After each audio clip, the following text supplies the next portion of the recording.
चुनाव आयोग ने 2019 के आम चुनाव का बिगुल फूंक दिया है। अगले महीने देश की जनता लोकतंत्र के महापर्व में हिस्सा लेगी।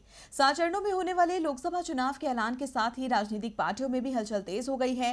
सभी दल अपनी अपनी जीत का दावा कर रहे हैं, लेकिन दूसरी तरफ अब चुनाव की तारीखों को लेकर सवाल उठने लगे हैं।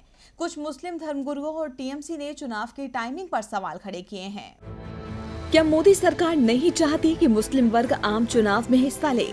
क्या मुस्लिमों को चुनाव से दूर रखने की हो रही है कोशिश?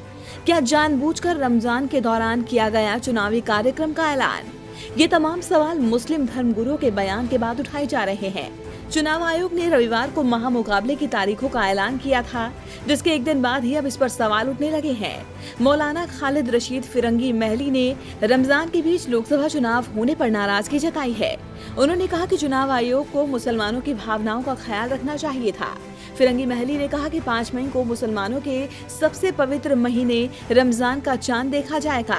चांद दिखने पर 6 मई से पावन माह की शुरुआत हो जाएगी। रोजे के दौरान देश में 6 मई, 12 मई और 19 मई को मतदान होगा। इससे करोड़ों रोजेदारों को परेशानी होगी, इसलिए चुनाव आयोग इनकी तारीख बदलने पर ध्यान दे। वहीं टीएमसी ने भी मौलाना खालिद रशीद से रजामंदी जताई है। तृणमूल कांग्रेस के नेता फिरहाद हाकिम का भी कहना है कि चुनाव के समय मुस्लिमों का रोजा होगा। इस पर चुनाव आयोग को ध्यान देना चाहिए था।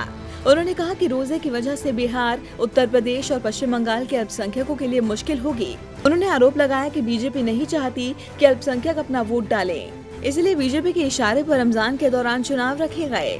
आपको बता दें कि लोकसभा चुनाव 7 चरणों में होंगे।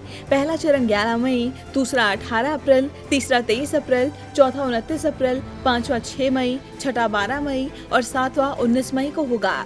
23 मई को मतगणना होगी। डीबी लाइव की रिपोर्ट।